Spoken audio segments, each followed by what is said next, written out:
అనుదిన బైబిల్ నిర్గమాకాండం 38వ అధ్యాయం. మరియు అతడు తుమ్మకర్రతో దహన బలిపీఠమును చేసెను. దాని పొడుగు 5 మూరలు, దాని వెడల్పు 5 మూరలు, అది చచ్చౌకమైనది. దాని ఎత్తు 3 మూరలు. దాని 4 మూలలను కొమ్ములను చేసెను. దాని కొమ్ములు దానితో ఏకాండమైనవి. దానికి ఇత్తడి రేకు పొదిగించెను. అతడు ఆ బలిపీఠ సంబంధమైన ఉపకరణములన్నిటినీ, అనగా దాని బిందెలను, దాని గరిటెలను, దాని గిన్నెలను, దాని ముండ్లను, దాని అగ్నిపాత్రలను చేసెను. దాని ఉపకరణములన్నిటినీ ఇత్తడితో చేసెను. ఆ బలిపీఠము నిమిత్తము దాని జవ క్రింద దాని నడిమి వరకు లోతుగా నున్న వల వంటి ఇత్తడి జల్లెడను చేసెను. మరియు అతడు ఆ ఇత్తడి జల్లెడి యొక్క 4 మూలలలో దాని మూతకర్రలుండు 4 ఉంగరములను పూత పోసెను.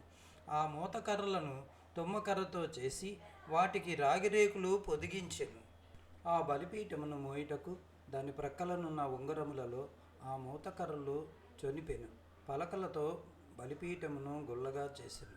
అతడు ప్రత్యక్షపు గుడారం యొక్క ద్వారమున సేవింపవచ్చిన సేవకురండ్ర అద్దములతో ఇత్తడి గంగాళమును, దాని ఇత్తడి పీటను చేసెను. మరియు అతడు ఆవరణము చేసెను. కుడివైపున అనగా దక్షిణ దిక్కున 100 మూరల పొడవు గలివియు పేనిన సన్ననారవియునైన తెరలుండెను.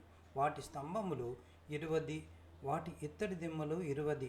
ఆ స్తంభముల వంకులను, వాటి పెండె బద్దలును వెండివి. ఉత్తర దిక్కునున్న తెరలు 100 మూరలవి. వాటి స్తంభములు 20, వాటి ఇత్తడి దిమ్మలు 20. ఆ స్తంభముల వంకులను, వాటి పెండె బద్దలును వెండివి. పడమటి దిక్కున తెరలు 50 మూరలవి. వాటి స్తంభములు 10, వాటి దిమ్మలు 10. ఆ స్తంభముల వంకులను, వాటి పెండె బద్దలును వెండివి.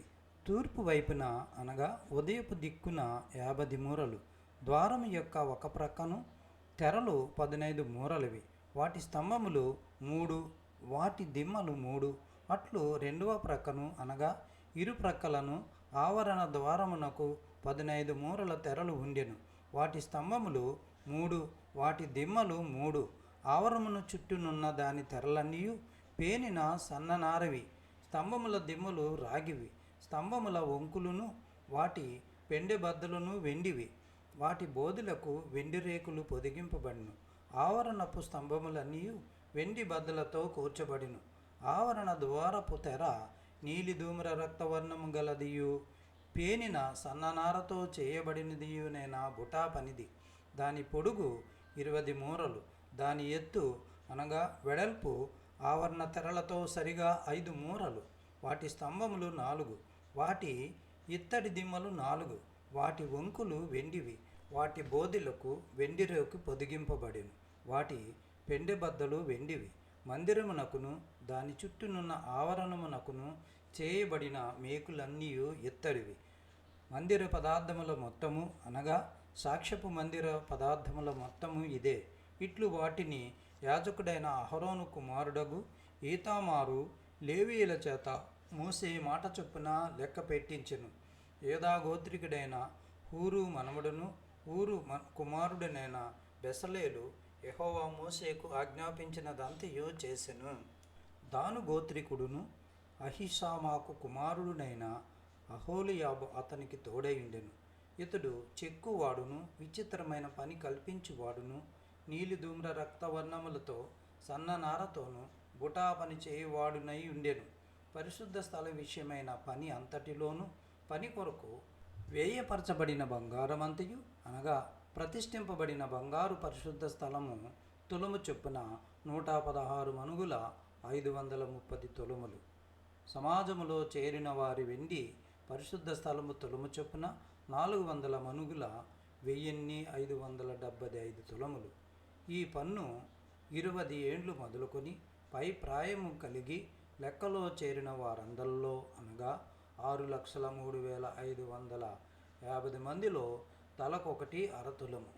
ఆ 400 వెండి మణుగులతో పరిశుద్ధ స్థలమునకు దిమ్మలు, అడ్డతెరకు దిమ్మలును అనగా ఒక దిమ్మకు 4 మణుగులకు చొప్పున 400 మణుగులకు 100 దిమ్మలు పోత పోయబడెను. 1575 తులముల వెండితో అతడు స్తంభములకు వంకులను చేసి వాటి బోధులకు పొదిగించి వాటిని పెండె బద్దల చేత కట్టెను. మరియు ప్రతిష్ఠింపబడిన ఇత్తడి 280 మణుగుల 2400 తులములు. అతడు దానితో ప్రత్యక్షపు గుడారపు ద్వారమునకు దిమ్మలను, ఇత్తడి వేదికను, దానికి ఇత్తడి జల్లెడను, వేదిక ఉపకరణములన్నిటినీ, చుట్టూనున్న ఆవరణకు దిమ్మలను, ఆవరణ ద్వారమునకు దిమ్మలను, ఆలయమునకు మేకులన్నిటినీ, చుట్టూనున్న ఆవరణమునకు మేకులన్నిటినీ చేసెను.